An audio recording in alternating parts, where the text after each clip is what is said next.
Vijayawada Krishnalanka police స్టేషన్లో అదృశ్యమైన గాదే సాయి కృష్ణ విచారణ మొదటిగా ఒక ఎస్పీని ప్రభుత్వం విచారణకు వేసింది.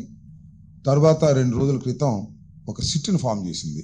వాళ్ళు విచారణ చాలా ముమ్మరం చేశామనేటువంటి వార్తలు బయటకు వస్తున్నాయి.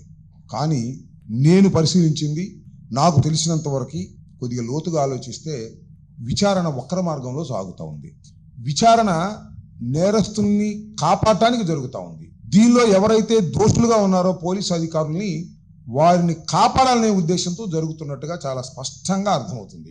ఇవాళ చాలా కీలకమైన వార్త వారి పత్రికలోనే, ఈనాడులోనే వచ్చింది. అదేమిటంటే సీసీటీవీ ఫుటేజీలు మాయం. 9వ తారీఖు నుంచి ఏం జరిగిందో కృష్ణలంకలో సీసీ ఫుటేజీలు తీసేశారట. వాళ్ళే రాశారు. ఏం తీశారు?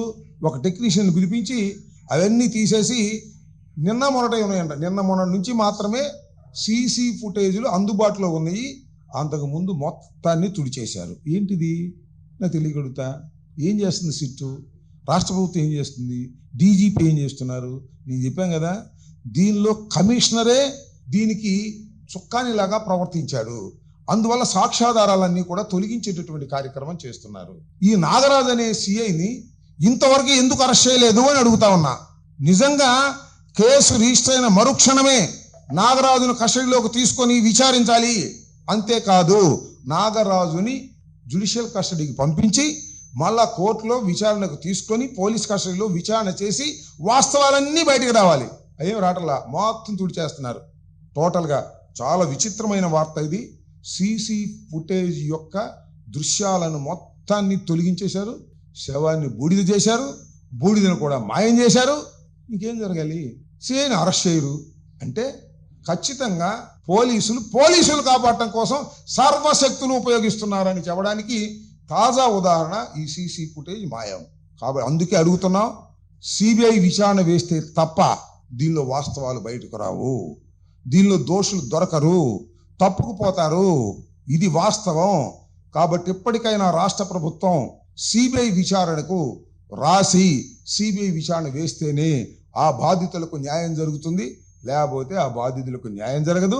ఈ కేసు గాలిలో కలిసిపోయేటటువంటి ప్రమాదం ఉంది అని ఈ సందర్భంగా నేను చెప్పదలుచుకున్నాను. సీసీ ఫుటేజ్ మాయమవటం పట్ల ఆందోళన చెందవలసిన అవసరం ఉన్నది. పోలీస్ డిపార్ట్మెంట్ వారికి సహకరిస్తున్నది. పోలీస్ డిపార్ట్మెంట్ సహకరించడంతో పాటు నేరస్తుల్ని కాపాడే కార్యక్రమంలో ఉండబట్టే ఈ సీసీ ఫుటేజ్ మాయమైపోయింది. మీకు ఒక విషయం చెప్తా ఇక్కడ. అకార్డింగ్ టు సుప్రీంకోర్టు డెసిషన్, ఏదైనా ఒక పోలీస్ స్టేషన్లో కానీ మరొక చోట కానీ సీసీ ఫుటేజ్ 18 మాసాలు స్టోర్ చేయాలి. 18 రోజులు కూడా స్టోర్ చేయాలి. హోంమంత్రి గారు ఏమన్నారు తెలిసి మధ్యన, రాష్ట్రంలో 70,000 సీసీ కెమెరాలు ఉన్నాయి, ఎక్కడ నేరం జరిగినా టక్కని తీసేస్తా ఉన్నారు. ఎవరు? హోంమంత్రి గారు. పోలీస్ స్టేషన్లో లేవు. రోడ్డు మీద సంగతి ఏమిటి ఎరుగు? పోలీస్ స్టేషన్లోనే సీసీ ఫుటేజ్ మాయం చేశారు. ఏంటిది? ఏమండి హోంమంత్రి గారు, మీ వల్ల కాదులే. పవన్ కళ్యాణ్ గారికి ఇవ్వండి, సీసీ కెమెరాలు తెప్పిస్తాడు. పవన్ కళ్యాణ్ గారు హోమ్ ఇస్తే సీసీ కెమెరాలు తెప్పిస్తాడు. పాపం అనిత గారి వల్ల ఈ సీసీ కెమెరాలు మాయమైపోతాయి. నేరస్తులేమో పారిపోతుంటారు, నేరస్తులనేమో కాపాడుతూ ఉంటారు, పోలీస్ డిపార్ట్మెంట్లో ఉన్న నేరస్తులనేమో రక్షిస్తూ ఉంటారు, సీసీ ఫుటేజీలు పోతూ ఉంటాయి. అందువల్ల డిప్యూటీ సీఎం పవన్ కళ్యాణ్ గారు హోంశాఖ ఇస్తే ఇవన్నీ సెట్ అవుతాయి. అది ఆలోచించండి. ఏమిటి అన్యాయం నాకు అర్థం కాల. హోంమంత్రి గారు అద్భుతమైనటువంటి ఉపన్యాసాలు చెబుతున్నారు మైక్ ముందు. బ్రహ్మాండమైన సీసీ కెమెరాలు, సీసీ ఫుటేజీలు ఉన్నాయి ఈ రాష్ట్రంలో. నేరం జరిగితే 5 నిమిషాలు పట్టుకుంటా ఉన్నారు. చివరికి పోలీస్ స్టేషన్లోనే దిక్కుమొక్కు లేదు. ఇంత దారుణమైనటువంటి సంఘటన బహుశా ఎక్కడ జరగదని కూడా ఈ సందర్భంగా నేను చెప్తున్నాను. అంత మేకప్ చేసే కార్యక్రమంలో ఉన్నారు. ఈ కేసు అంతా కూడా కొలాప్స్ అయిపోయింది. కేవలం ఊరిని తూతూ మంత్రంగా ఆ తల్లిదండ్రుల్ని, ఆ తల్లిని లేదా వారి కుటుంబాన్ని ఏదో కంటి తుడుపు చర్య చేయాలనే ఉద్దేశంతో సిట్టు వేసి వాళ్ళ చేత విచారణ జరిపి నేరస్తులు ఎస్కేప్ అయ్యే విధంగా అతి బలహీనంగా కేసు రిజిస్టర్ చేశారు. అతి బలహీనంగా విచారణ జరుగుతుంది. అతి బలహీనంగా ఛార్జ్షీట్ వేస్తారు. ఇది కొలాప్స్ అయిపోతుంది. కాబట్టి సెంట్రల్ బ్యూరో ఆఫ్ ఇన్వెస్టిగేషన్ కానీ ఎన్ఐతో కానీ ఇది జరిపించవలసిన అవసరం ఉందని డిమాండ్ చేస్తున్నాం. అలా చేయకపోతే బాధితులకు న్యాయం జరగదు. ఇప్పటికైనా పవన్ కళ్యాణ్ గారు జ్ఞానోదయం తెచ్చుకుని నేరస్తుల్ని శిక్షించే కార్యక్రమం చేయాలి.